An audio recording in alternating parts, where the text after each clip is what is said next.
I had a steep climb up creek ahead of me and scrambled up those rocks like a mountain goat. I was determined to locate Grey Wolf and find out exactly what the hell he was trying to tell me. And wouldn't you know it, that crafty son of a bitch led me right into a trap.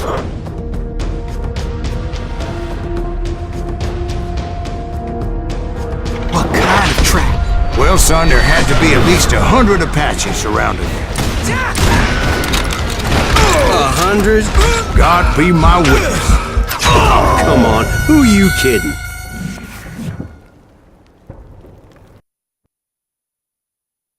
Well, son, there had to be at least 100 Apaches surrounding me.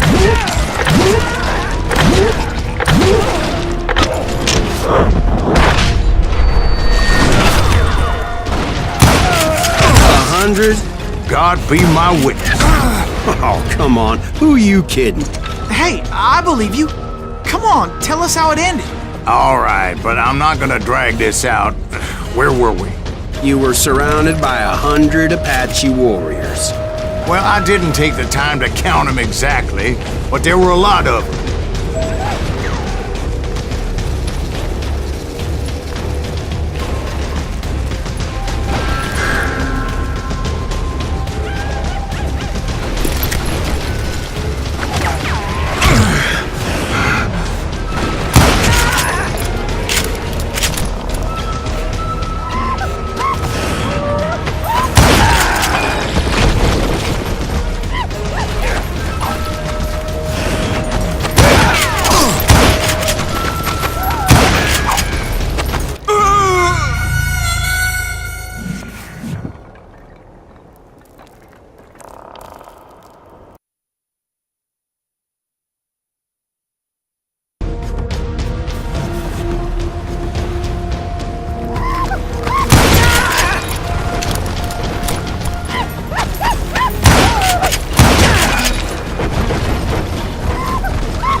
And in the end, a path appeared before me that I had not seen before.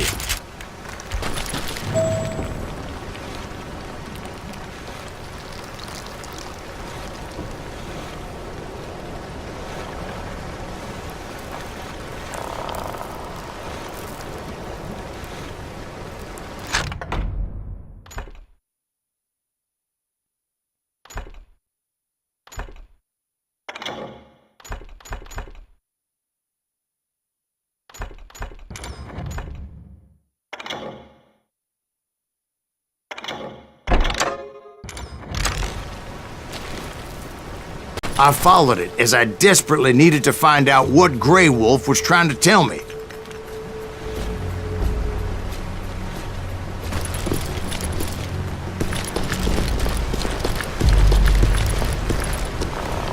But it was like that son of a bitch disappeared into thin air.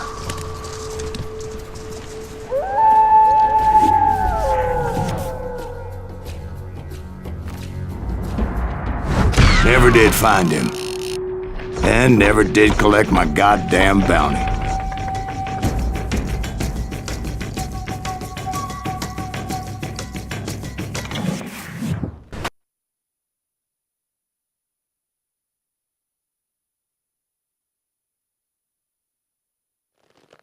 Thank you, darling.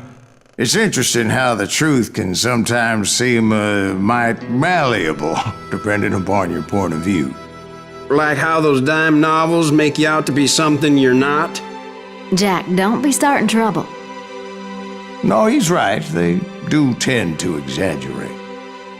Did they exaggerate your part in taking down the Daltons?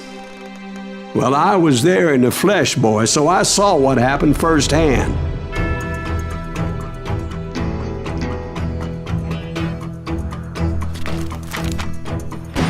Those Daltons were lawmen once, before they all went bad, robbing banks and trains clear across the territory.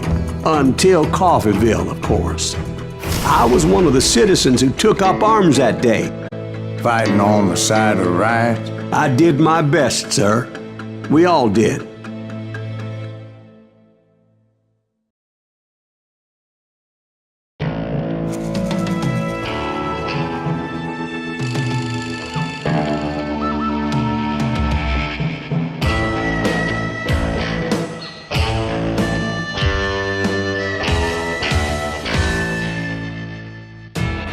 It was early morning.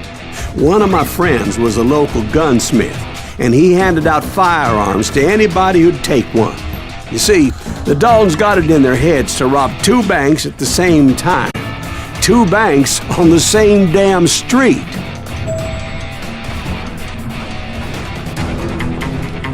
Kill that cocksucker!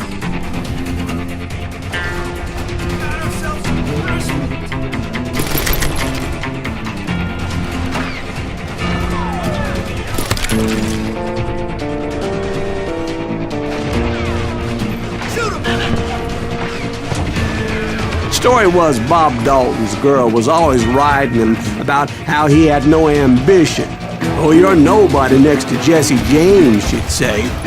Finally, the bastard took his brothers to Coffeeville just to shut her up. Right. It's always the woman's fault.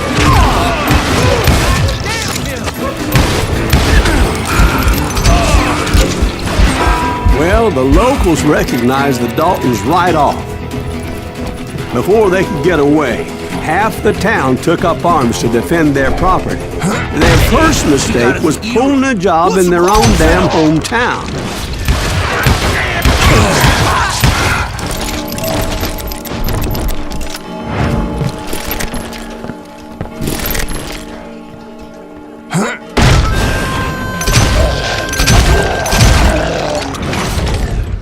The brothers paid dearly for their stupidity, but everybody knows they had it coming. There's more to it than that.